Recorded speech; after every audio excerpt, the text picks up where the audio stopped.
É claro que o Supremo Tribunal Federal e a Polícia Judiciária na mão do Alexandre de Moraes é um grupo muito pequeno, inexpressivo. Não precisava fazer uma operação que o táxi foi para matar, para assassinar. Isso tudo é fantasia. Sabe por quê? Porque bastava simplesmente dizer: não vamos cumprir. Ele não tem força para impor. Fala pessoal, sejam bem-vindos. Começando mais um vídeo recheado de informações importantíssimas. Mas antes, inscreva-se agora mesmo no canal, deixe o seu like e compartilhe esse vídeo com o máximo de pessoas. Assim você vai estar me ajudando demais. Giro na tela e notícias a seguir.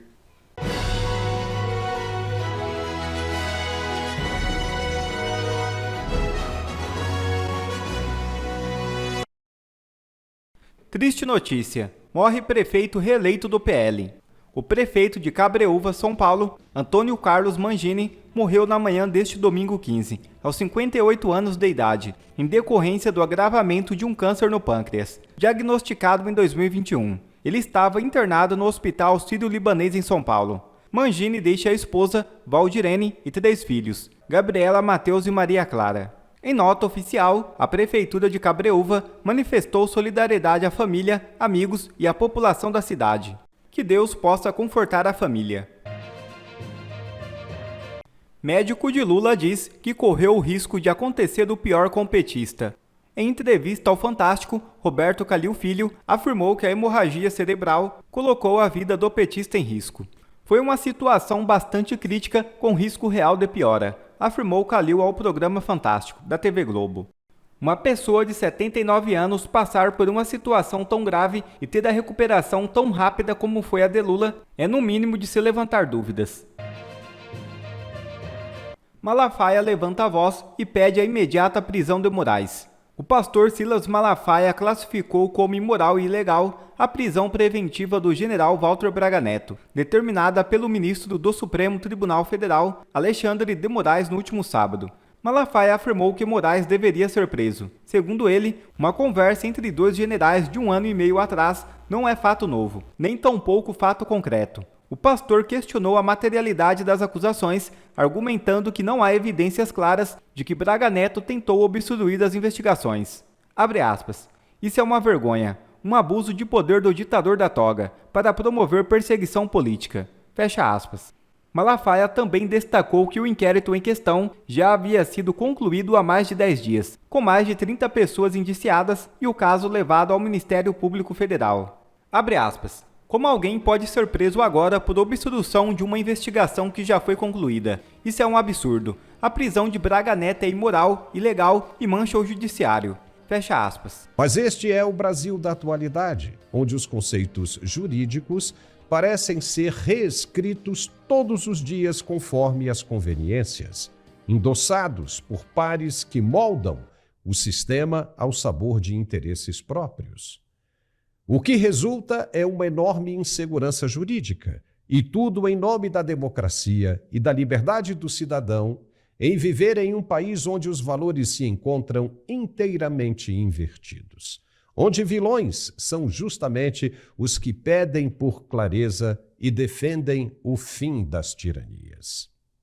Mas o que de mais grave pode resultar disso? A debandada completa dos militares da Força para a Reserva. Aqueles que já cumpriram seu tempo de serviço e continuam por mais um período podem solicitar desligamento imediato.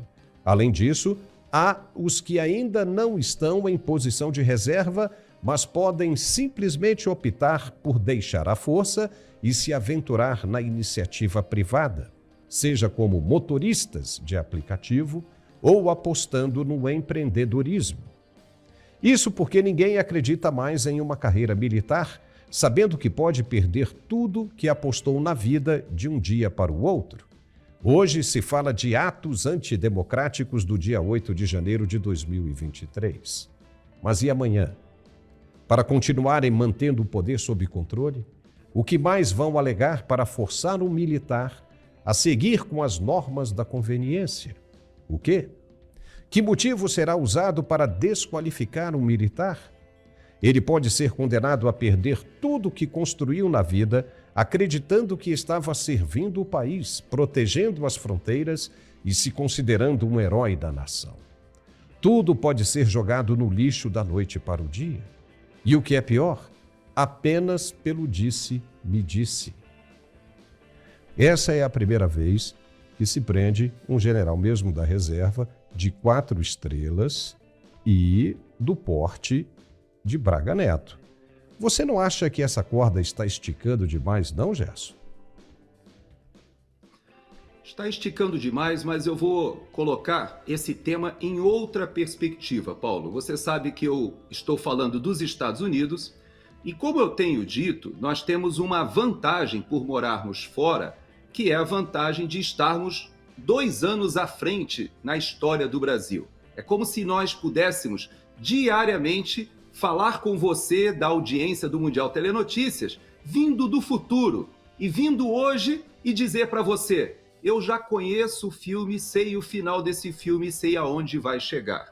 Por que eu te falo isso? Porque quando a gente olha a eleição de Trump 16, Bolsonaro 18, a derrota de Trump em 20, derrota de Bolsonaro em 22, a invasão do Capitólio em 2021, a invasão da Praça dos Três Poderes ali no 8 de janeiro de 23. Então, todas essas histórias, elas têm uma semelhança que não é fortuita, ela não é ocasional, Paulo. Existe, sim, uma estratégia comum. O roteiro do filme é muito parecido. E por que eu falo para o general Braga Neto e para todos que estão nos ouvindo hoje? Nós teremos que enfrentar um período de bastante turbulência ainda nos próximos 2 anos. Quando eu estive há 15 dias lá na Argentina, conversando com os presos políticos que lá se refugiaram, eu disse para eles: vocês sabem que nos Estados Unidos há centenas de pessoas que foram presas por causa da invasão do Capitólio e que foram ludibriadas, fizeram acordos de não persecução ou acordos junto com a promotoria e estão presos e serão soltos, sabe quando? No primeiro dia da administração do presidente Trump. Veja a diferença. Biden foi o presidente de toda a história dos Estados Unidos que mais pessoas indultou e comutou penas em um único dia, de toda a história. Numa operação que remete os brasileiros a mais ou menos o que está sendo feito para acobertar a quadrilha da Lava Jato, desfazendo, com o auxílio de ministros da Suprema Corte, que vão desde o amigo do meu pai, mas até o advogado do presidente Lula, que se encontra dentro do próprio tribunal. E nós temos uma estrutura que foi montada dentro do governo para desfazer a Lava Jato. Veja que o presidente Biden não teve escrúpulo sequer de descondenar ou perdoar o seu próprio filho, que está envolto em um monte de ações de corrupção.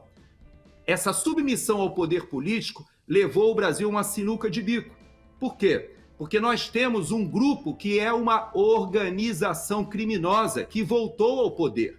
E pior do que isso, nós temos essa presença hoje do Supremo Tribunal Federal com uma legitimidade sendo erodida a cada dia. E eu vou te fazer uma provocação, Paulo. Me diga uma coisa. O ministro Alexandre de Moraes, ele manda esse delegado lá prender o general Braga Neto. Eu te pergunto, a polícia, esse grupinho de policiais federais teriam a capacidade de prender uma pessoa da Força Armada ou uma pessoa qualquer, por exemplo, alguém do estado de São Paulo, que a Polícia Militar de São Paulo dissesse assim: não vamos cumprir essa ordem, porque entendemos que essa ordem é ilegal. Por que ela ainda é cumprida? Porque existe o mínimo, o resquício de legitimidade. Você veja que aquilo que o Van Hatten fez, de dizer eu não vou depor. Por quê? Porque é errado, eu estou estribado na lei. Ele tomou uma atitude, espero que o presidente da Câmara respalde. Alguns anos atrás, você lembra, você que acompanha a política há mais tempo, você lembra quando o Renan Calheiros simplesmente desconsiderou uma ordem do Supremo Tribunal Federal, não quis nem tomar conhecimento quando ele era presidente do Senado? Então você veja que é claro que o Supremo Tribunal Federal e a Polícia Judiciária na mão do Alexandre de Moraes é um grupo muito pequeno. inexpressivo. Não precisava fazer uma operação que o táxi foi para matar, para assassinar. Isso tudo é fantasia. Sabe por quê? Porque bastava simplesmente dizer: não vamos cumprir. Ele não tem força para impor. Não tem força. Agora, por que é que a população, os militares, os congressistas se submetem? Porque ainda existe um resquício de legitimidade. Agora, se esse resquício, esse fio de legitimidade se romper, quem fará cumprir aquilo que o Supremo Tribunal Federal entende como correto? A sua interpretação da Constituição. Então você veja que a situação é muito grave, Paulo. Não é só dos militares, é um problema institucional do país. Lula já está dando claros sinais de que 2025 vai ser um dos piores anos para a economia brasileira. As ameaças continuam vindo a todo vapor e os indicadores mostram isso. Bom, a gente já sabia. E o STF? Será que o STF está dando algum sinal de como que vai ser o Brasil em 2025? Se a gente vai voltar a ter um pouquinho de normalidade jurídica, de estabilidade, de direitos restabelecidos, ou se a perseguição vai continuar do mesmo jeito ou vai piorar?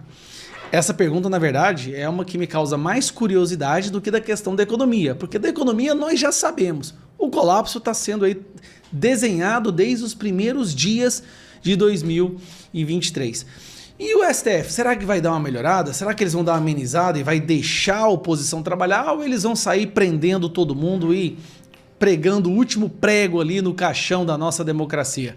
Eu acho que a resposta veio hoje com mais uma decisão do nosso tão iluminado ministro, ele mesmo, Alexandre de Moraes. Esse aí trabalha, rapaz. Eu nunca vi um ministro trabalhar tanto igual esse aqui. São milhares e milhares de decisões por ano. Eu fico impressionado. Esse cara, ele deve fazer leitura dinâmica do número de decisão que ele toma em um dia. São centenas de decisões por dia. E ele decidiu isso aqui, ó. Moraes prorroga inquérito das fake news por mais 6 meses. Sabe o inquérito das fake news? Aquele, só pra te lembrar rapidão aqui, porque às vezes você não lembra dele, né? É o inquérito que o Dias Toffoli abriu para investigar a revista Cruzoé, quando a Cruzoé soltou a matéria que o Dias Toffoli era, na delação da Odebrecht, o amigo do meu pai. Aí ele decidiu abrir de ofício, ele pegou a caneta, vou abrir o inquérito aqui, ó, uma coisa que já é ilegal e não poderia acontecer. Aí ele, ao invés de passar pelo processo de seleção aleatória pelo sistema da STF, que inclusive a UOL pediu para analisar como é que funciona, e eles negaram sem transparência nenhuma, ele entregou para Alexandre de Moraes, falou: Alexandre de Moraes, é o seguinte, segura esse inquérito aí, todo mundo que irritar a gente, todo mundo que a gente não gostar, soca nesse inquérito aí e vamos foder com a vida dessas pessoas. Desculpa a palavra, mas é isso. Alexandre de Moraes, como bom soldado que é, pegou e se transformou no tão super poderoso detentor da verdade brasileira. Até o Elon Musk tá no inquérito das fake news. Parece brincadeira, né? Até o Elon Musk, eu acho que tá jornalista aí, tá Folha de São Paulo, Glenn Greenwald, todo mundo nesses últimos 6 anos que falou alguma coisa que ele não gostou, essa pessoa foi colocada no inquérito das fake news. Então vamos dar uma lida na matéria. A intenção do novo prazo é apurar a existência do chamado Gabinete do Ódio. Sabe aquele gabinete que o Paulo Pimenta admitiu que o PT está fazendo e que agora está pegando dinheiro da licitação, superfaturamento da licitação, para pagar as agências, para poder ficar divulgando coisas ruins contra seus adversários? É o gabinete, ou os MAVs lá, é o Gabinete do Ódio.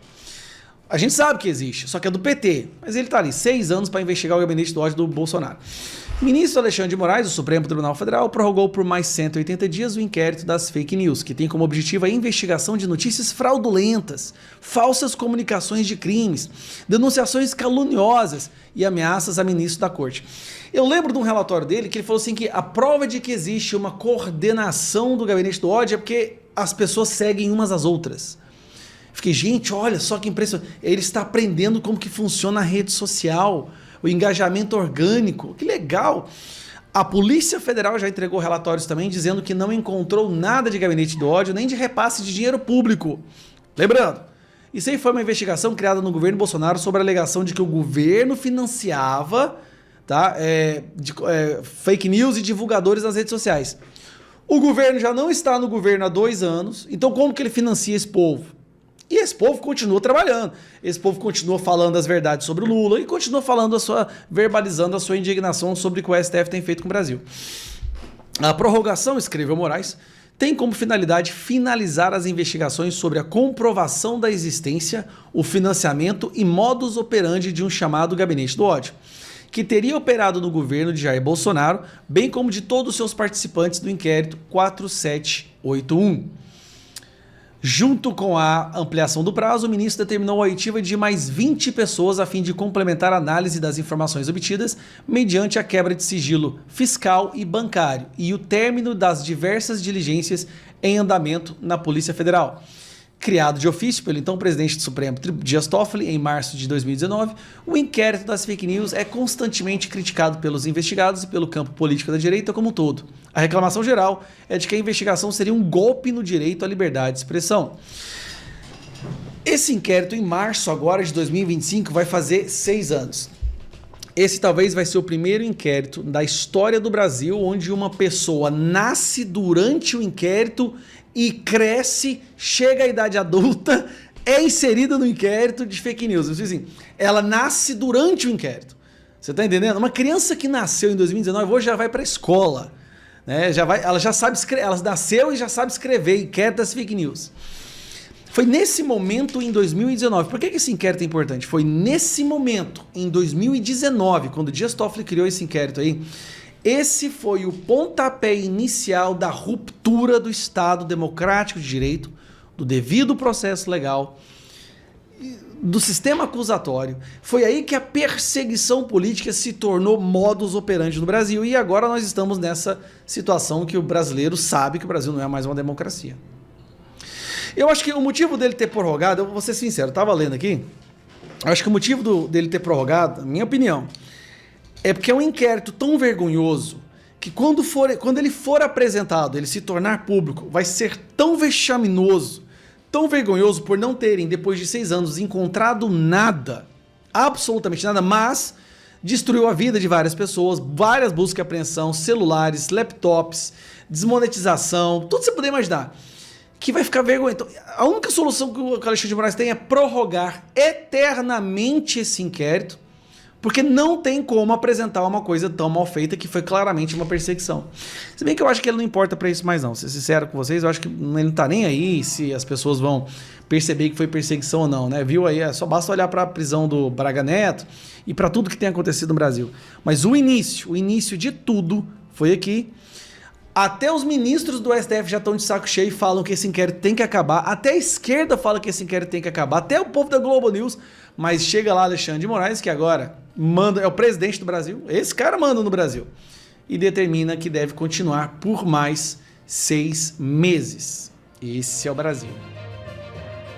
Presidente eleito nos Estados Unidos, Donald Trump faz ameaça ao Brasil. Declaração foi feita nesta segunda-feira. Veja o vídeo. Sobre política internacional, Donald Trump deu uma declaração importante aí nas últimas horas. Ele concedeu aquela que foi a sua primeira entrevista coletiva depois de eleito mais uma vez presidente dos Estados Unidos. E aí ele disse que o Brasil cobra impostos altos demais e que vai dar resposta, que os Estados Unidos, agora no novo governo, vão responder à altura. Vamos ver exatamente o que disse o Donald Trump. We're going to be treating people very fairly. But the word reciprocal is important because if somebody charges us, India, we don't have to talk about own. If India charges us 100%, that we charge them nothing for the same, they send in a bicycle and we send them a bicycle. They charge us 100 and 200. India charges a lot. Brazil charges a lot. If they want to charge us, that's fine, but we're going to charge them the same thing. Vamos lá, Rodrigo Constantino, como consta essa fala? Bom, em primeiro lugar, Abraão, o presidente Trump está certo. O Brasil taxa demais.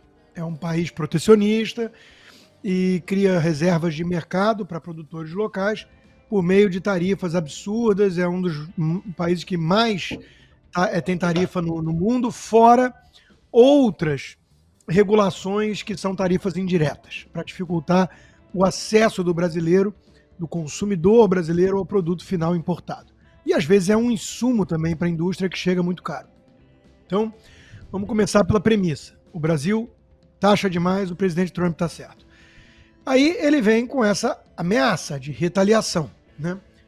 O economista francês Frédéric Bastiat, ele tinha um texto muito interessante sobre isso, que dizia o seguinte: se ele criava dois países fictícios e dizia, um resolveu taxar, aí o outro, para se vingar ou retaliar, ia lá e taxava também os importados daquele país para o seu. Era como você dar um tiro no próprio pé para atingir o adversário. Do ponto de vista econômico, o Bastiat está coberto de razão.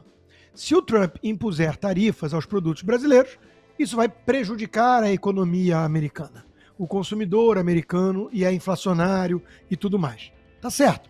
Só que me parece, eu já fiz esse diagnóstico antes, que o Trump, ele é um pouco protecionista, mas ele não é um mercantilista old fashion. Ele usa a ameaça da tarifa como uma alavanca, um leverage na negociação. E esse tipo de ameaça surte efeito, porque o mercado americano consumidor é o maior do planeta. É 1/4 do PIB do mundo. Então, eu acho que é bom levar a sério a ameaça do presidente americano. Se ele começar a negociar e tentar colocar aumento de tarifa para os produtos que o Brasil exporta para os Estados Unidos, isso vai afetar bastante nossa economia, nossa balança comercial. Alguns setores vão ficar muito incomodados com isso. Então é aí que vem a pressão para que o Brasil reduza as tarifas de importação dos produtos americanos. E é com isso que o Trump está contando. Eu acho que todo mundo ganha, menos alguns poucos produtores locais privilegiados, subsidiados, protegidos. Todo mundo ganha se a ameaça do Trump for crível e se o governo brasileiro tiver juízo e escutá-la. Olha só, a deputada Bia Kicis já está com a gente aqui também, como anunciado no início, completando aqui a nossa bancada. Deputada, tudo bem? Boa noite, obrigado pela presença. Boa noite. Boa noite, que bancada maravilhosa essa, né? Imagina. Ô, deputada, e vou puxar aqui de onde deixou o consta. Será que isso vai produzir o efeito necessário no governo Lula aqui no Brasil? Será que vai fazer com que, do lado de cá, o Brasil também reveja seus impostos, baixe algumas dessas taxas? Ou não? Pelo menos do que a gente viu até agora, não é do feitio do governo Lula cortar impostos, né? Muito pelo contrário, o governo está caminhando na direção contrária, né? É uma agenda arrecadatória. Será que agora, com essa ameaça do Donald Trump, as coisas podem mudar, deputada? Eu acho muito difícil, porque eu acho que esse governo ele não busca o diálogo, ele não busca a integração, ele busca só o caos, né? Busca encher os bolsos dos amigos do rei, né? do governante aí. Então, eu acho muito difícil que qualquer coisa que seja para melhorar a vida do brasileiro e para dar uma arrumação nesse governo, acho que eles não têm interesse, na verdade, em atender, não.